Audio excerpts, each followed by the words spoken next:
acredito que ao terceiro dia aquela tumba Olá, estava estamos vazia. mais uma vez aqui no programa Café com o Pastor, nesta manhã maravilhosa, aqui nessa padaria maravilhosa, aqui a Vita Pão.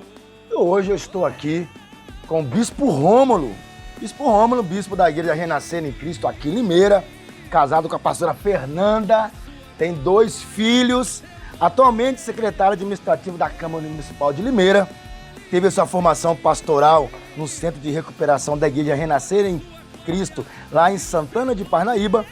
Começou o chamado pastoral, eu soube aqui hoje, aos 18 anos, ali na cidade de Nova Odécia.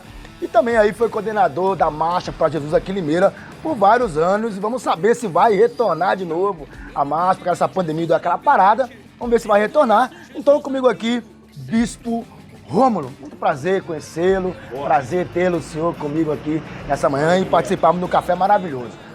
Obrigado, pastor, pelo convite. Que honra, que prazer estar aqui com vocês, tomando esse café da manhã e poder bater um café da manhã / almoço, né? Almoço. E a gente poder trocar uma ideia, conversar. É tão gostoso a gente poder compartilhar as nossas experiências, né? Apesar de eu ser jovem, né? Eu tenho aí um tempo já na obra do Senhor. Então a gente tem algumas histórias, como a gente estava conversando aqui antes de começar, né? A gente tem risos e choros, sim, né? Alegrias e tristezas, quer dizer, mas em todas as coisas nós glorificamos ao Senhor, porque em tudo nós somos mais que vencedores, né? Eu quero agradecer o convite, estou muito honrado de verdade, e parabéns, quem está assistindo acho que não está vendo todo o making-off que tem da galera, que eles escolheram um lugar top, muito, muito bom, parabéns, obrigado, é uma honra estar aqui, viu, uma honra de verdade. Agradecer ao Fofão, vulgo Arcanjo, fez o convite. Da família dos anjos, Da né? família dos anjos. Quero agradecer, ele que intermediou, que me convidou, e graças a Deus estamos aqui. Bispo, eu quero fazer, já começando aqui, conta essa história aí. O senhor se converteu com quantos anos? Quantos anos o senhor teve encontro com Jesus? Eu nasci no berço evangélico. Eu tenho 38 anos, eu nasci no berço evangélico. A minha mãe se converteu um pouco antes de ficar grávida de mim. Então eu tive o privilégio de nascer dentro da igreja. Nascer e crescer dentro da igreja, Privilégio, né? né? Privilégio, graças a Deus. Sou muito honrado por isso. Eu nasci em 84, 4 de julho de 84, e desde então cresci na igreja. Mas assim, nascer na igreja é lógico, é um privilégio quando a gente entende o que isso significa. Sim.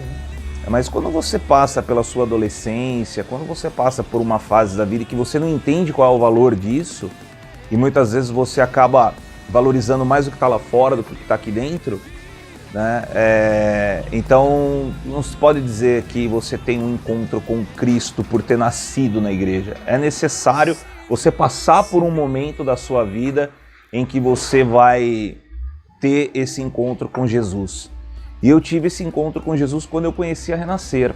Eu tinha cerca de 14 anos de idade, mais ou menos, adolescente. Eu nunca fui, pastor, um adolescente problemático, assim, nunca tive, né, problemas com bebida, com droga, com nada, mas faltava aquela vida com Cristo no sentido de ser dependente dele. Aquela experiência, exatamente. Eu fui batizado com o Espírito Santo, graças a Deus, muito jovem, né, ali com meus 13 anos de idade, mais ou menos, e em seguida, com 14 anos, foi quando eu fiz uma decisão ministerial na minha vida. 14 anos? 14 anos. Já sentiu essa chama, esse desejo pelo episcopado? Eu sempre gostei de rock, sempre fui roqueiro, sempre gostei de rock, gosto até hoje, rock and roll tá na minha veia. E a Renascer sempre foi uma referência para mim, nesse sentido, né? Sempre foi uma referência de rock and roll, sempre foi uma referência de banda de rock. E o meu desejo era servir a Deus na Renascer. A minha mãe, ela tinha uma resistência, porque ela não conhecia, ela não... E poxa, eu tinha 14 anos, né? Sim. E um dia, eu de tanto insistir, a minha mãe deixou eu ir para Renascer. Eu fui assistir o culto, comecei a frequentar a Igreja Renascer em Cristo, e a minha escola, ela era na rua da igreja. Eu estudava na rua da igreja. Então a primeira vez que ela me deixou ir na igreja, eu lembro que eu fui no domingo, aí na terça-feira eu matei aula para ir no culto. Então com 14 anos eu matava aula para ir na igreja. Matava aula para poder assistir culto. Eu tinha um professor que era muito palmeirense. E ele, isso na década de 90, né? E ele deu alguns jogos do Palmeiras na Libertadores, e as minhas últimas 2 aulas, de quarta e quinta, era com ele. Então, quando tinha jogo do Palmeiras, ele só iniciava a aula, falava lá alguma coisa rapidinho e ia embora, porque ele queria assistir o jogo. E eu ficava feliz, porque daí eu saía mais cedo para ir pro culto, para pegar o final do culto. Isso com 14, 15 anos. E foi aí quando eu comecei a entender a importância de ter uma vida com Cristo, uma vida de caminhada com Jesus Cristo, em santidade, em amor a Deus. E isso aqui em Limeira? Aqui em Limeira. Aqui em Limeira. E quando saiu quando nasceu essa chama, esse desejo de ministerial, e aí o senhor procurou se aprofundar mais, estudar sobre esse assunto? Sim, eu fui muito abraçado na Renascer, né? Essa é uma característica da igreja. Não uma característica só nossa, né? Evidentemente, mas eu fui muito abraçado na Igreja Renascer, fui muito amado. E a igreja despertou em mim esse desejo ministerial, esse desejo de crescimento, de estudar, de ser edificado na palavra de Deus. Então eu olhava para o meu pastor, eu olhava para o meu bispo, olhava para o apóstolo, assim como eu olho até hoje para a bispa Sônia, e eu sentia o desejo de ser igual a eles, né? De fazer o que eles fazem, de servir a Deus como eles servem. E aí eu fui mergulhando. E vai acontecendo, né? Deus vai agindo, Deus vai trabalhando. Não teve um dia que eu estalei o dedo e falei, poxa, quero ser pastor. Não teve esse dia. É algo que aconteceu. Aconteceu. A hora que eu me dei conta, eu tinha 18 anos... Eu estava de joelhos na ceia de oficiais, sendo consagrado pastor e assumindo a minha primeira igreja, ainda noivo da minha esposa, jovem de tudo, né, 18 anos. E graças a Deus, pastor, hoje eu sou um privilegiado porque estou gastando a minha juventude na obra de Deus. Eu coloquei a minha juventude a serviço da obra de Deus. Isso é...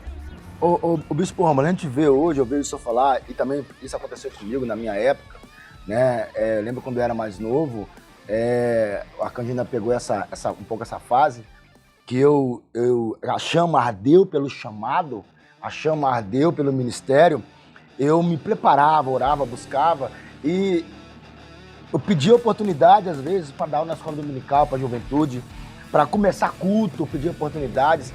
E aí, às vezes, eu até brincava, porque às vezes eu orava, tinha um ministro de louvor nessa época, às vezes eu orava para ele faltar o culto. Eu orava para ele faltar, para mim poder ministrar o louvor, eu orava, eu tinha aquela sede de estar ali. Agora, o que a gente vê hoje, Bispo? Hoje nós vemos a mocidade que não tem mais esse interesse. Igual a época que o senhor viveu, a época que eu vivi, muitos viveram. Hoje não tem muito mais esse interesse. Não. Infelizmente, né? Infelizmente. Que legal. Você... Esse desejo, esperar que o ministro fale. Orava. Maravilhoso. Falta isso para essa geração, né? Eu tenho 2 filhos. Eu tenho um filho de 12 anos e um filho de 10 meses. E o meu filho de 12 anos chama Daniel. E esses dias eu estava sentado conversando com ele, ministrando ele, e eu falei para ele, filho, a geração que vai vencer a Babilônia é a sua. Porque infelizmente a geração do papai nesse sentido falhou. Porque nós criamos uma geração que ela tem tudo, mas ao mesmo tempo parece que eles não querem nada. Porque, poxa, você serve a Deus há muitos anos, eu também. Se a gente olhar para 20 anos atrás, e se a gente tivesse isso que a gente está usando aqui agora, ó, tomando café numa padaria, com câmera de qualidade, um canal no YouTube, Se nós tivéssemos isso há 20 anos atrás, meu amigo, a gente fazia chover, a gente fazia... E essa geração tem tudo isso à disposição deles.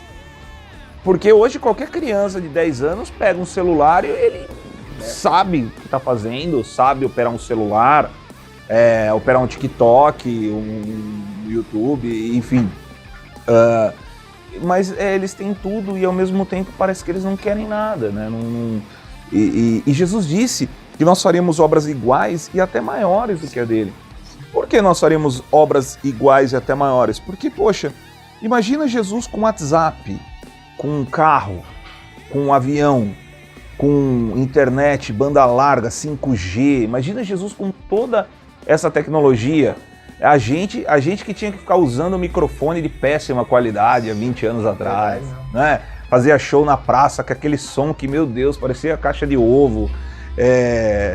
E hoje tem muito mais coisa à disposição dos jovens, mas parece que o mundo conseguiu tirar esse desejo do coração deles. E cabe a gente, de alguma forma, despertar isso neles, restaurar isso. E eu tava falando isso pro meu filho. Eu falei, filho, a chance é sua. A chance é de vocês. Vocês vão vencer a Babilônia.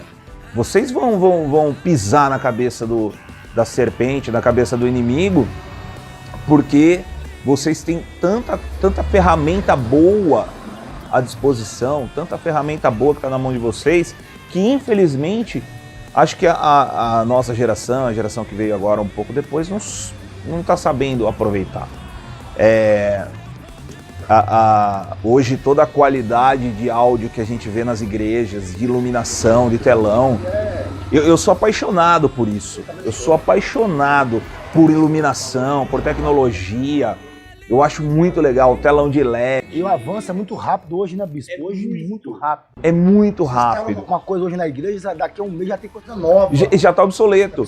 E então, assim, a tecnologia, ela é muito boa, ela é muito legal e ela pode ser usada para revolucionar. E tá aí, tá posto. E além disso, tem uma profecia sobre a juventude, né? Sobre os jovens.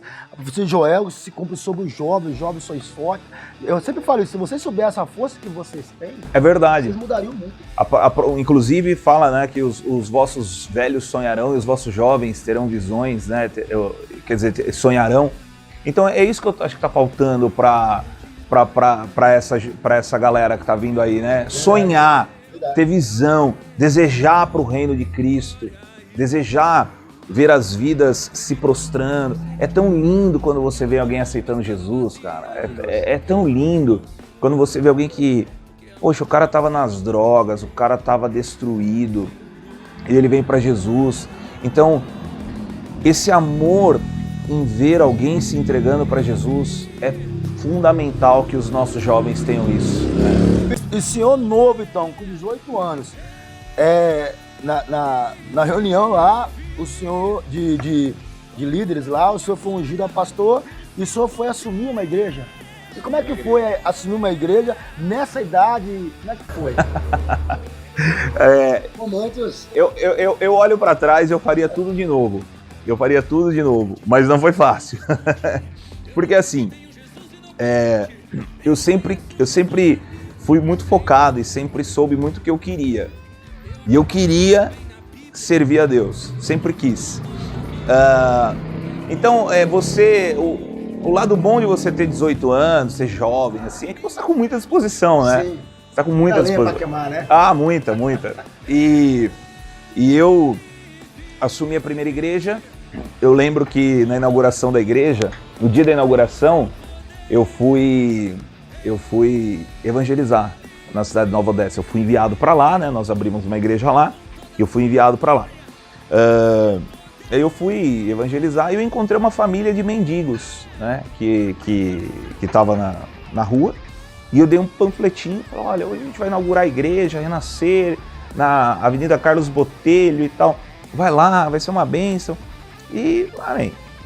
E quando chegou a inauguração da igreja, né, nós reunimos todas as igrejas da região para fazer a festa de inauguração. E eu lembro que o pastor que pregou lá na abertura da igreja, ele chegou para mim e falou assim, Rômulo, as suas ovelhas chegaram, já tem ovelha sua aqui. E aquilo para mim foi uma alegria tão grande. E eu, poxa, as minhas ovelhas, meu Deus do céu, as ovelhas que eu vou pastorear. E aí ele falou, vamos lá, eu vou levar você para você ver as suas ovelhas. Cheguei lá, era aquela família de mendigos, né? E eles aceitaram o convite, eles foram para a igreja. Então foram os primeiros que eu pastoreei na minha vida. Foi aquela, era um marido, a esposa e um filho. Um filho que era adotivo deles, né?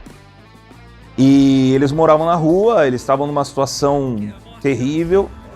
E Deus falou muito comigo naquela oportunidade, porque eu já comecei a trabalhar pessoas, né? O desafio já foi grande. E o desafio maior também foi quando o senhor foi para lá, não tinha igreja lá. Não tinha. Então o senhor teve que abrir a igreja. Nós começamos o trabalho do zero com uma família de mendigos. Uma coisa é você ir para o lugar, já tem uma igreja formada, você se apresentar como pastor. Uma coisa é você começar do nada. Tem que ser jovem mesmo, né? Tem que amar, né? Amar mesmo. E aí essa família, eles começaram a me ajudar na igreja, né? Eles começaram a me ajudar, começaram a crescer. Pouco tempo depois eles mudaram de cidade porque eles conseguiram uma casa em Piracicaba, e eles mudaram de vida. Olha aí que maravilha. Começaram enfim, né, prosperar e graças a Deus, Deus fez a obra na vida deles. E outras pessoas começaram a chegar, a igreja começou a crescer, mas era assim, nós começamos do zero, não tinha um grupo, não tinha nada. Nós alugamos o prédio, colocamos a placa, colocamos o som, montamos a igreja. Mesmo, selar o chamado mesmo, né? E fui no envio, fui debaixo do envio, eu e o poder de Deus. É tudo que você precisa. Verdade. É tudo que você precisa. Se tem uma coisa que a igreja nasceu para acontecer, é crescer. Se tem uma coisa que acontece com a igreja, é crescimento. A igreja nasceu para crescer. Crescer. Assim como a água molha, a igreja ela cresce. A finalidade da igreja é crescer. E o pastor da igreja é Jesus Cristo. Então ele morreu para o crescimento da igreja. Então não tem jeito. Se você tiver debaixo do poder de Deus, se você estiver consagrado, a tua igreja vai crescer, Deus vai te abençoar, as coisas vão acontecer. É verdade. E essa foi a minha experiência, jovenzão de tudo, né? E Deus me deu essa oportunidade de começar a carreira ministerial. Enquanto os meus amigos estavam fazendo faculdade, os meus amigos estavam indo para outros caminhos da vida, o meu caminho foi ministerial, graças a Deus. E eu faria tudo de novo. Olha aí que maravilha. Então Nova Odessa foi o start, né? O ministerial. E depois você foi para onde? Depois de Nova Odessa, eu tive uma passagem por uma segunda igreja que nós tínhamos aqui em Limeira. Depois daqui eu fui para Araras, né? Eu fiquei pouco tempo aqui numa segunda igreja que nós tínhamos aqui em Limeira, que na verdade era uma casa de oração, né? Depois eu fui para Araras. Em Araras eu passei um longo tempo lá. Inclusive o meu filho Dani nasceu lá em Araras. E depois de Araras eu tive uma passagem por Americana. Depois vim para Limeira, depois fui para Santa Bárbara, depois fui para Jundiaí, depois fui para São Paulo, daí voltei para Limeira. Isso é bom, né? Isso é bom que adquire experiência, né? Uma cidade, outra, lida com um povo, com outro. Isso fortalece o ministério, né? Mas assim, eu vou falar para você, de todas essas passagens, a que mais me marcou foi Araras e Limeira. Araras e Limeira. Porque foi aonde eu comecei uma igreja também, lá mesmíssima coisa, né? Nós tínhamos, só que a diferença é que Araras era melhor do que Nova Odessa, porque em Araras eu tinha 4 pessoas. Eu cheguei lá, tinha 4 pessoas, então eu já comecei 400% melhor. Tinha 4 pessoas e nós vemos um crescimento ali muito legal, fizemos uma marcha para Jesus lá em Araras, meu filho nasceu lá, conheci pessoas maravilhosas que caminham com a gente aí até hoje. E depois eu vim para Limeira, e Limeira foi uma marca muito importante de Deus na minha vida, porque foi aonde eu conheci a Renascer. E eu vim para cá ser pastor de pessoas que me lideraram. Né? Lembra que no começo aqui do nosso bate-papo você perguntou sobre quando eu cheguei na igreja, comecei a estudar e tal. Então, hoje eu sou bispo de pessoas que lá 20 anos atrás, 20 e poucos anos atrás, me deram aula bíblica, me deram curso. Nós temos os cursos da igreja, né, que são cursos bíblicos, cursos ministeriais. Então, pessoas que me deram cursos ministeriais há 20 e poucos anos atrás, hoje eu pastorei a vida delas. E é muito legal ver a alegria deles em enxergar isso na minha vida, né? E me viram chegar na igreja de cabelo vermelho, piercing, brinco na orelha. Cabelo vermelho? Cabelo vermelho. E era comprido ou era curto mesmo? Não, nunca tive cabelo comprido, sempre curto. Esse dia eu peguei uma foto minha adolescente, mais ou menos dessa época, e mostrei pro meu filho, e ele falou pra minha esposa assim: mamãe, você foi corajosa, hein, mano? Sempre fala isso, né? Minha esposa foi corajosa, porque ela é linda e eu era aquele bagaço, né? Mas Deus é misericordioso, né? Deus é misericordioso. E então hoje eu vejo as pessoas que me receberam na igreja assim, acompanharam toda a minha trajetória e hoje eu lidero a vida delas, então é muito marcante, isso é uma experiência muito abençoada. E são pessoas que são pilares, né? Sim. São colunas, são pessoas que eu não conheço há uma semana, conheço há 20 anos, 20 e poucos anos. Então a gente tem um laço de amizade, de amor, de carinho muito grande, muito forte. Maravilha. Bispo, e quando começou essa trajetória da Marcha para Jesus em Limeira? A Marcha para Jesus em Limeira, ela já acontece há muitos anos, né? Ela já é um evento consolidado aqui em Limeira, já tiveram muitas outras edições, enfim. Mas em 2012, foi um ano eleitoral e foi o ano em que o Lemão, que hoje é presidente da Câmara, ele se candidatou a vereador e ele foi fazer uma visita na igreja. Na verdade, eu encontrei com ele na livraria que ele tinha, né? A Casa da Bíblia Jeová Rafá. E lá na Casa da Bíblia ele falou assim para mim: bispo, eu vou ser candidato a vereador e eu quero fazer uma promessa. Se eu ganhar, nós vamos retomar a Marcha para Jesus aqui em Limeira, porque a marcha ela tinha parado, né? Ela estava parada. Então, se eu ganhar para vereador, nós vamos retomar a Marcha para Jesus. E aquilo soou como música para os meus ouvidos, né? Porque eu já conheço o Lemão há muitos anos, né? Conheço o caráter dele, o sentimento dele em servir a Deus, é um homem de Deus. E aí eu falei, glória a Deus por esse sentimento, né? Então, vamos orar para ele ganhar. Vamos orar para ele ganhar. E ele foi fazer uma visita na nossa igreja, e lá na igreja ele reafirmou isso: olha, nós vamos retomar a Marcha para Jesus, esse é um projeto particular meu. Eu falei, glória a Deus por isso. E ele ganhou, foi eleito e cumpriu a promessa dele. Em 2013, nós estávamos retomando a Marcha para Jesus. Foi bem tímida a primeira, né? Em 2013, foi bem tímida. Assim, se nós contarmos as pessoas que estavam, o público participante, as pessoas que estavam trabalhando, os cantores e também os anjos, nós tínhamos em torno de umas 500 pessoas, mais ou menos, na primeira edição.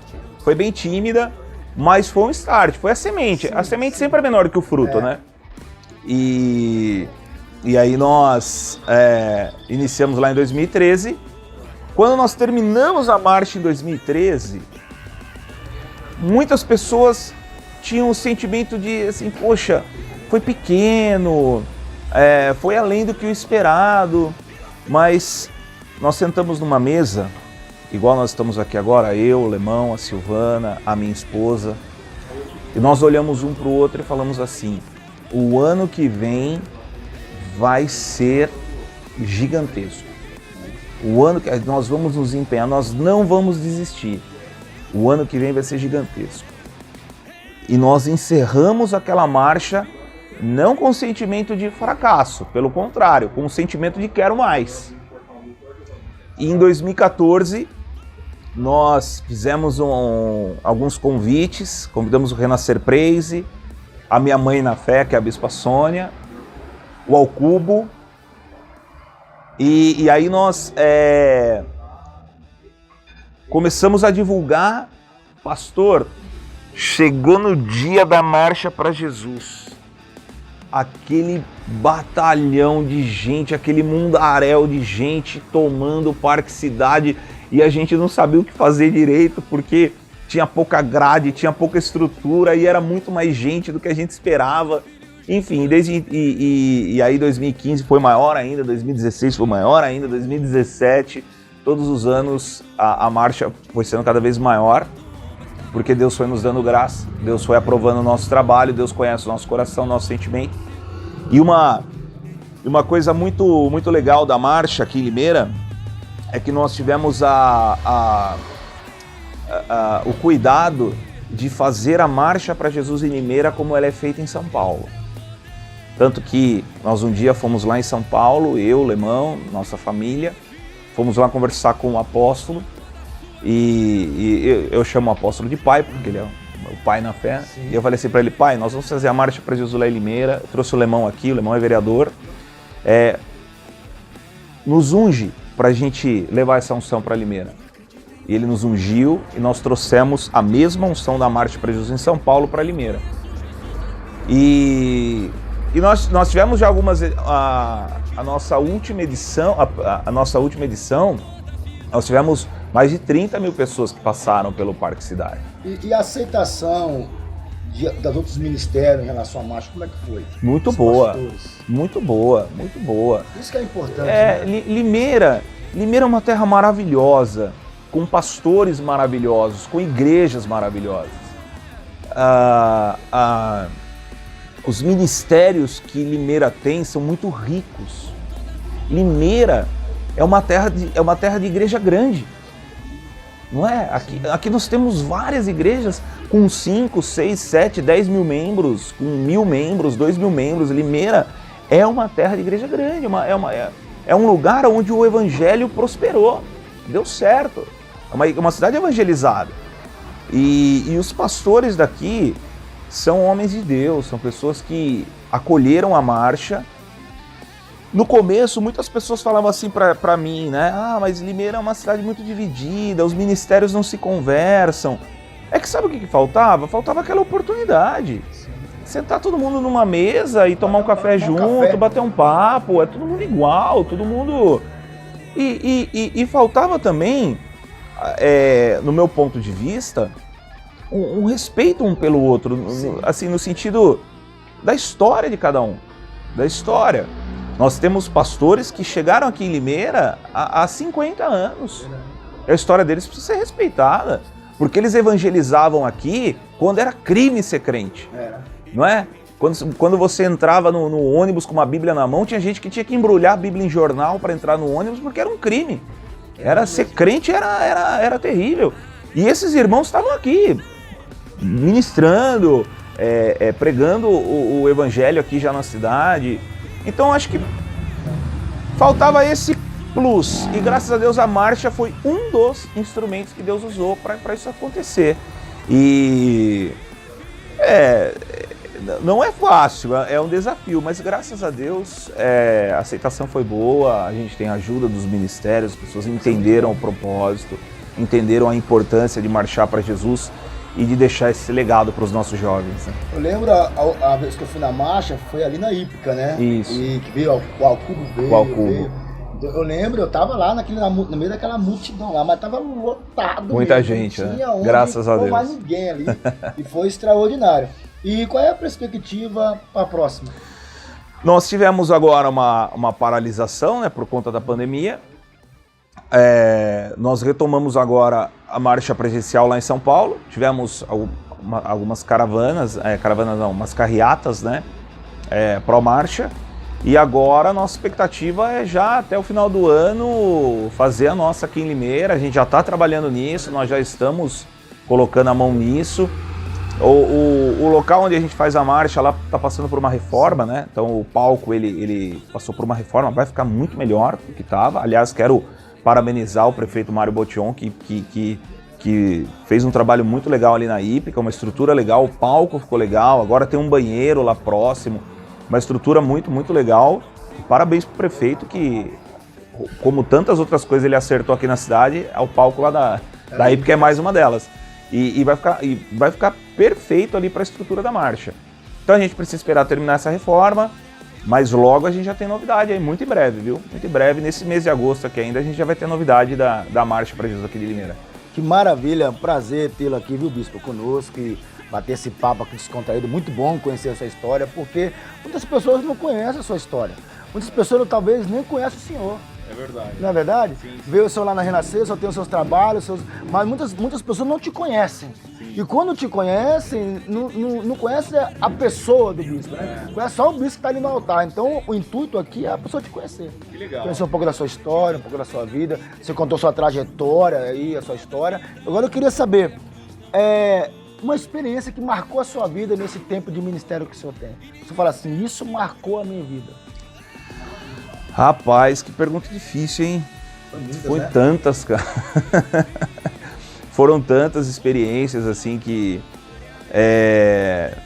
tanto experiências positivas, que foram coisas legais que aconteceram, quanto as experiências negativas que nos trouxeram uma lição, né? Mas eu acho que a minha unção de bispo, acho que foi a mais especial para mim, porque eu fui ungido bispo no dia 6 de setembro de 2011. E foi um dia em que eu olhei para trás e eu vi da onde Deus me tirou, a obra que Deus fez na minha vida, e me ungiu bispo de uma igreja tão importante quanto a Igreja Renascer. Uma igreja que, quando eu era jovem, eu pegava a capa do CD e olhava e via o apóstolo, a bispa, o Renascer Praise, a Lins de Vasconcelos, e era algo tão longe para mim, assim, era algo tão distante, né? E aí o dia que eu fui ungido bispo, eu lembrei do Renascer Praise 4, foi o primeiro Renascer Praise que eu comprei, lá na loja do Lemão, inclusive. Eu lembrei de quando eu ficava folheando a capinha e sonhando com aquela igreja, falando, poxa, que legal, olha que igreja bacana, o SOS da vida, isso e aquilo. Então o dia que caiu o óleo da unção de bispo sobre a minha vida foi o dia que eu olhei para trás e falei, meu Deus, né? Deus pegou aquele garoto lá do interior, né? Aquele carinha que só queria saber de rock e cabelo vermelho, brinco, 5 brincos em cada orelha, piercing, né? E Deus me colocou. Então acho que essa foi a maior experiência. Claro, tive outras. Poxa, tantas pessoas que eu vi sendo curadas, né? Tremendo, né? Isso fortifica a gente, né? Muito. Você vê as pessoas, que muitas vezes, eu sempre falo aqui, que as pessoas pensam que nós somos super-homens, né? Nós não sentimos dor, não choramos, não ficamos tristes. Então, quando a gente conhece a pessoa, a gente vê as pessoas sendo transformadas, as pessoas sendo libertas, as pessoas mudando de vida, Deus tirando a pessoa do lixo, trazendo para o reino e dando uma vida abençoada para ela. Isso aí fortifica a gente e nos dá ânimo para continuar pregando o evangelho, não é verdade? A nossa opção é ser forte, apenas isso. A gente não tem opção de ser fraco, né? A gente não... Quem é pastor, quem é bispo, quem é evangelista, quem está na obra de Deus, você não tem a opção de ser fraco.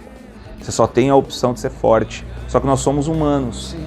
E nem sempre ser forte é o que a gente consegue. Às vezes a gente quer ser fraco, a gente quer chorar, a gente quer um ombro para encostar e se lamentar, mas eu aprendi a não dar espaço para isso, né? Eu aprendi a resiliência, a todos os dias me levantar, e às vezes tem aquele Elias que mora dentro da gente, que quer levar a gente para o deserto, que quer levar a gente para dentro da caverna, mas aí a gente se lembra de Deus falando com Elias, né?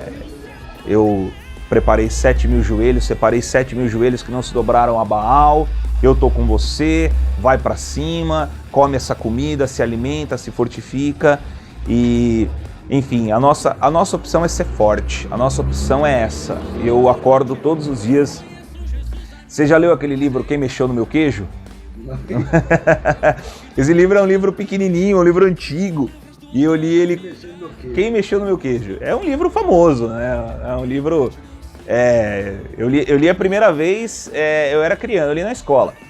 E aí, um dia eu peguei esse livro para ler e é um livro que você lê em 1 hora, ele é muito pequenininho. E ele fala muito sobre isso, né? Sobre a gente, de uma forma simples, de uma forma descontraída, ilustrativa, mas a importância de a gente, quando vem a adversidade, a gente está preparado para mudar. A gente está preparado para se levantar e se reinventar.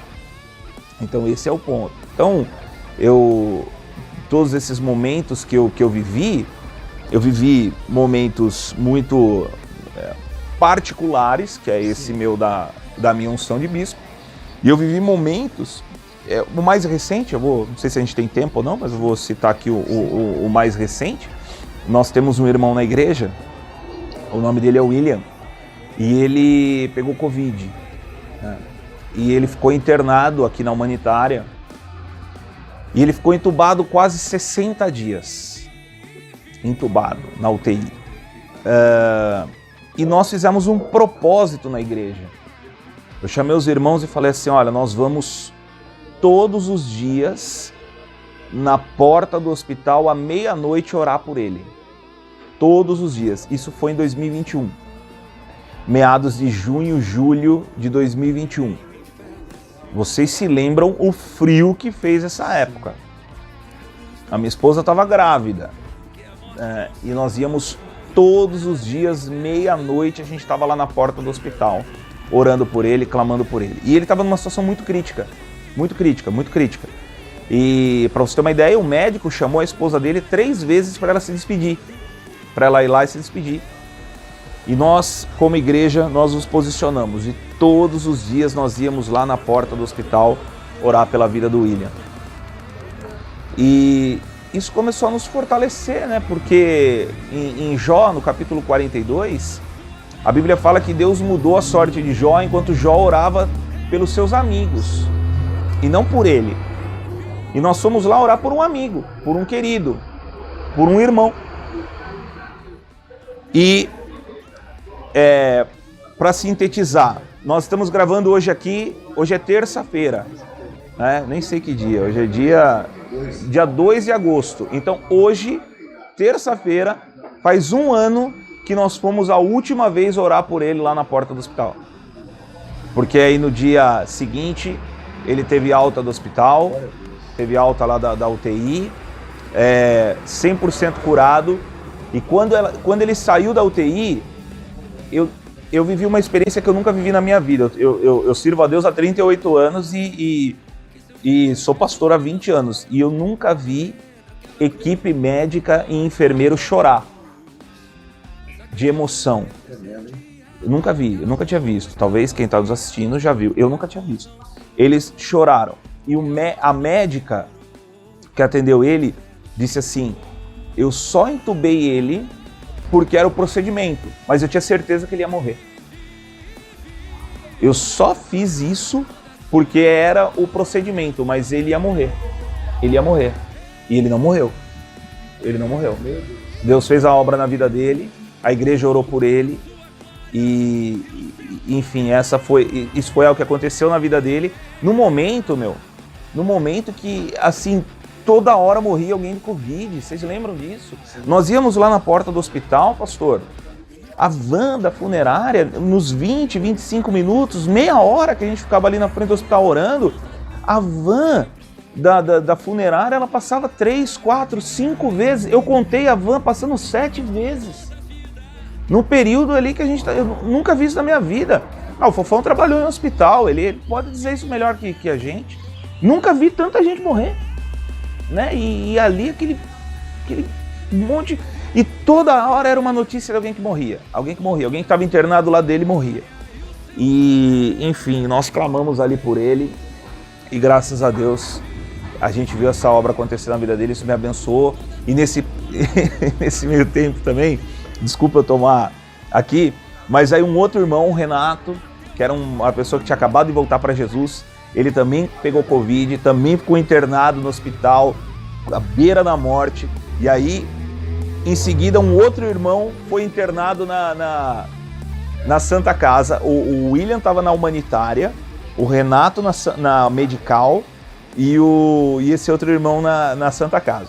Então, meia-noite a gente fazia a rota dos hospitais. Então a gente ia na humanitária, orava pelo William, ia na medical, orava pelo Rê, ia na Santa Casa e aproveitava e passava na Unimed. Todos os dias à meia-noite a gente fazia a rota do hospital para orar.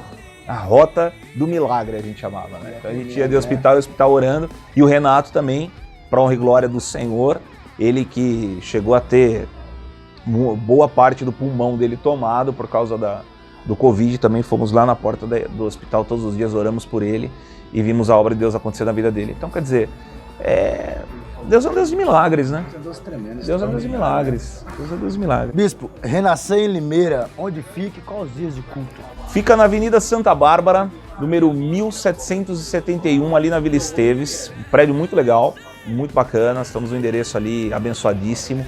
Amplo estacionamento, igreja confortável, ar-condicionado, os nossos departamentos, enfim, é muito um lugar de honra, lugar que o povo de Deus merece. E nós temos culto de segunda, terça e quinta, às 20 horas. E de domingo, nós temos às 8 da manhã, às 10 da manhã e às 18 horas. Segunda, que culto que é de segunda-feira? Segunda-feira é um culto voltado para a vida profissional. É o Prosperity Renascer. Nós ministramos estratégias, estratégias bíblicas para a vida profissional, para a vida financeira. É um culto voltado, assim, para a vitória profissional. Então você que está passando por um momento, por uma luta, por um período profissional, financeiro conturbado, ou se você está sendo muito abençoado e quer agradecer a Deus por isso, então, né? Bem-vindo. Porque é a mania que a gente tem de convidar as pessoas só porque estão mal, né? Eu tenho um casal lá na igreja, a Paulinha e o Fábio, que são queridos. Eles foram na igreja a primeira vez e eu nunca mais esqueci. A Paula falou assim para mim, a primeira vez que eu vi eles na vida, ela falou assim: bispo, a minha vida profissional tá bem, a minha vida financeira tá bem, o meu casamento tá bem, a minha vida tá ótima, mas me falta Jesus. Uau! Que lindo isso! Então eu quero servir a Deus. Tá tudo bem. É uma pessoa que veio pelo amor mesmo, né? Não veio pela dor. Então eu quero servir a Deus, eu quero agradecer a Jesus por tudo que Ele fez na minha vida. Então, irmão, Deus te deu uma vitória, Deus está fazendo alguma coisa boa na tua vida, não se esqueça, a gratidão é a memória do coração. A gratidão é algo fundamental e Deus ama a gratidão. Maravilha. Que bênção. Eu estou feliz hoje aqui com a presença do Bispo Rômulo. Para mim foi um privilégio conhecê-lo e bater esse papo, né? O povo conheceu um pouco da sua história, da sua trajetória. É bênção. Espero ter mais vezes o senhor aqui e vamos marcar aí, Arcanjo, para nós ir lá, um dia de culto lá na Renascer lá, prestigiar o culto lá e gravar ao vivo lá, fazer algumas chamadas ao vivo lá. Vai ser bênção. Bispão, obrigado pela sua presença. Eu agradeço muito. Poxa, é uma honra estar aqui, pastor, te conhecer pessoalmente. Parabéns pelo trabalho de vocês e espero em nome de Jesus que esse trabalho só prospere, só cresça, só aumente e que a próxima vez que eu voltar aqui vocês estejam muito melhores do que já estão. Já está legal, mas que esteja melhor ainda em nome de Jesus, né? Evoluindo, que Deus abençoe vocês e que esse programa ele possa abençoar muitas vidas e que você possa receber testemunho de pessoas que foram abençoadas, que ele através de uma entrevista, através de um bate-papo desse, que você, em nome de Jesus, possa receber testemunho dessas pessoas que vieram para Jesus graças a esse trabalho. Amém. Vocês estão de parabéns. Amém. E, aliás, o ambiente aqui, o cenário, não dá vontade de terminar. Dá vontade de ir embora. E você sabe que aqui na Vitapão, você pode trazer seus obreiros, fazer reunião de obreiros aqui, fazer os trabalhos aqui. Aqui é do nosso irmão Daniel, né? Que é o proprietário aqui da Vitapão. Daniel é um grande homem de Deus. Grande homem de Deus. De Deus na nossa vida. E aqui você pode fazer os trabalhos de igreja. Sempre nos ajuda na marcha para Jesus, viu? Sempre nos ajuda. Então, você que está assistindo, vem aqui, abençoa a padaria, porque eles merecem. São pessoas abençoadas por Deus, merecem aí a nossa retribuição. Maravilha, Deus abençoe todos vocês que estão conosco até agora aí, né? Ouvindo esse bate-papo gostoso aqui com o Bispo Rômulo, né? Bispo Rômulo, vamos terminar com uma oração, queria dar que o senhor orasse. Amém, amém. Senhor, Deus e Pai, nós te agradecemos por essa manhã aqui, por esse tempo, Pai, por esse programa tão abençoado dos teus filhos, que essa mensagem possa chegar, meu Deus, aonde o Senhor deseja, Pai. Que cada um que estiver agora assistindo e ouvindo essa oração, que o Senhor possa abençoar, Pai, que o Senhor possa curar, transformar. Envia, meu Deus, a tua bênção aos casamentos, às famílias, também aos nossos jovens, como nós comentamos aqui, Senhor, que precisam entender o momento que nós estamos vivendo, Senhor, e vencer esse mundo, vencer, Pai, essa Babilônia que tem tomado conta de muitas vidas, Pai. Tem misericórdia, Senhor, e nós declaramos, Limeira é do Senhor Jesus. Abençoa essa padaria, Senhor, abençoa toda a equipe do Pastor Edmar aqui, meu Deus, dá a tua graça aos teus filhos e que eles possam prosperar no Senhor, em nome de Jesus. Amém, Senhor. Amém. Shalom, shalom.